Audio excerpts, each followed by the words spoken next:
You ever walk into a room and feel like the air gets sucked out the minute you cross the threshold, like every pair of eyes is waiting for you to mess up? That's exactly how it felt the moment I walked into the Lanier shooting range. Their stares, heavy as lead, hit me harder than the old Remington rifle trembling in my hands. I tried to calm my breath, keep my chin up, but right as I reached the firing line, some guy behind me snickered, then another joined in, and suddenly it was like the entire place was in on some private joke. I gripped that rifle like it was a lifeline, eyes fixed on the target, but that didn't stop the world from closing in. Out of nowhere, a big hand slapped down on my shoulder hard.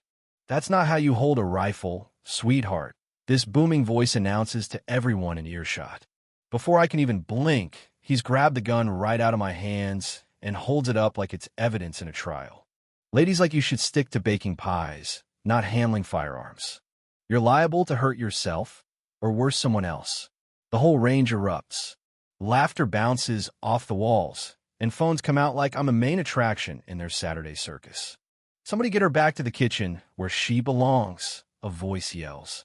I stand there, cheeks burning, feeling the hot sting of humiliation, but my hands steady, knuckles scarred and wrapped around a silver ring most of them wouldn't even recognize proof. They just try to humiliate the wrong woman.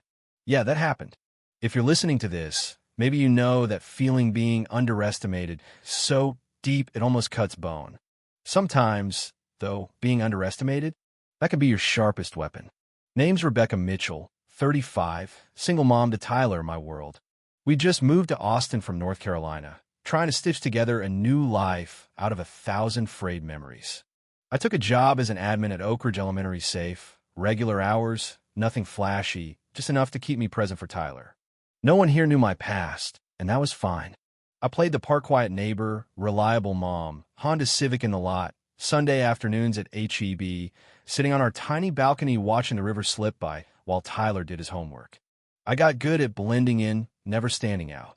It was Tyler who kept nudging me to sign up at the local shooting club. "Mom, you love it. Why give up something that made you feel like you?" He didn't get not really. Didn't see the parts of me I was still running from, the weight I carried under my skin. But he was right about one thing. I missed the focus, the way lining up a shot could clear your head, even if just for a heartbeat. So I gave and senied up for the club's annual competition, told myself I'd just watch. Sent him my $45, knowing deep down I'd end up at that firing line like gravity had its own plans for me.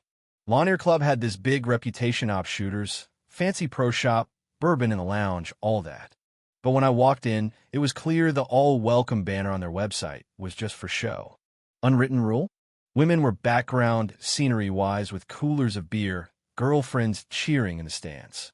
I was about to find out how deep that rule ran. The morning of the competition, I pulled up in jeans and a plain button-up, hair back, coffee in hand outnumbered by a parking lot of pickup trucks and men in shooting vests.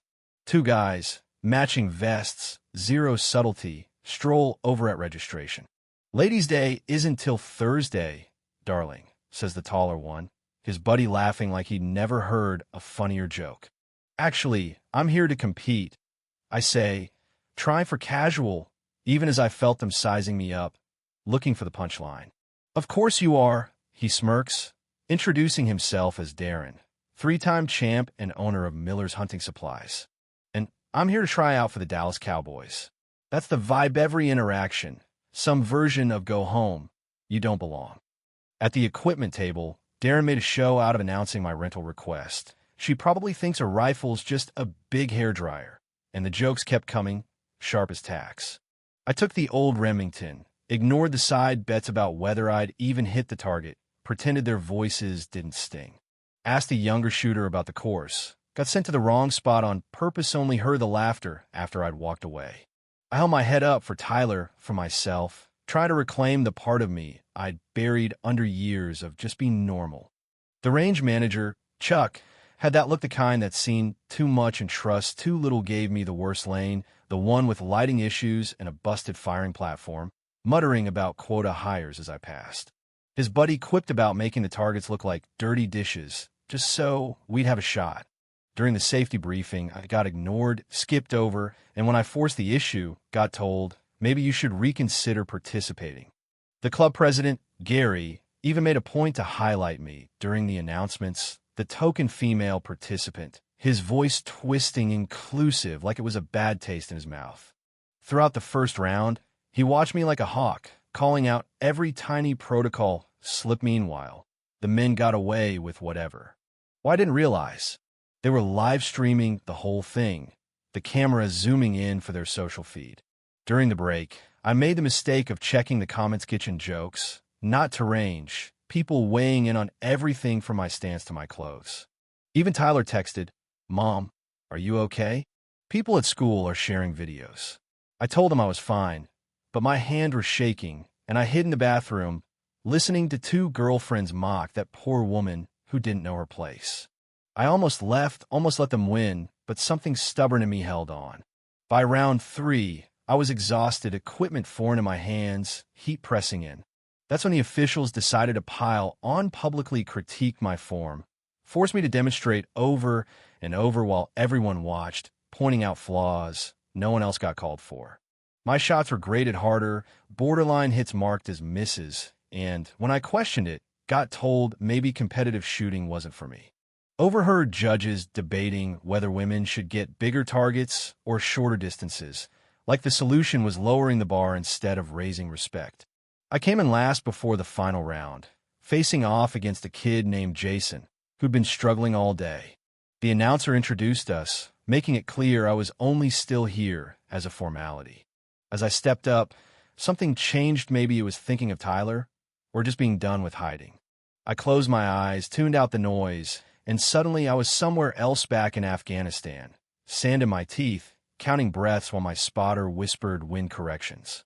My fingers found the silver ring, a quiet reminder when it matters most. I slid into the sniper stance I'd spent years perfecting. Deep breath, trigger squeeze, bullseye again and again, 10 times straight. By the time I split my first bullet with the last, the range was dead silent. You could hear the confusion, the disbelief, the "who the hell is she?" whispers. Chuck scrambled through paperwork. Mike stared at my ring, eyes wide with recognition. "You're Mitchell, Staff Sergeant Mitchell," he said. Word spread fast. Angel of Kandahar, they called me, though most had no clue that story belonged to a woman. Chuck confirmed it. Gary was left speechless. The judges huddled, awkwardly revising scores. Suddenly, I was second overall, no more token anything. The club forum swapped their memes for news clippings about my service. Tyler texted screenshots of classmates bragging about his war hero mom. Afterward, Chuck offered me a lifetime membership, an instructor job. Darren, the 3-time champ, hung nearby, clearly wrestling with whether to apologize. I threw him a bony tip about his recoil, a military breathing trick. He took it, respect quietly settling where mockery had been. I declined the instructor gig, but asked to start a youth program for kids who never got a fair shot. Chuck agreed, probably relieved I wasn't about to torch the whole place in the media. Months later, I watched a new group of teens line up at the range, half of them girls, including the daughters of the very men who once laughed. Tyler moved among them, proud. The club wasn't perfect, but the change was real. Darren watched his daughter Jessica, proud for the right reasons now, not ego. Sometimes people just need to see someone like them do it to believe they can, I told him. As I drove home, Tyler asked why I didn't put the guys in their place from the start. Sometimes the battle isn't about proving others wrong, kiddo. It's about being true to yourself, letting others reveal who they are. That's more powerful than any argument. He nodded, grinning. Still bet it felt good to hit those bullseyes, though. I laughed. Yeah, it really did. True strength isn't proving others wrong.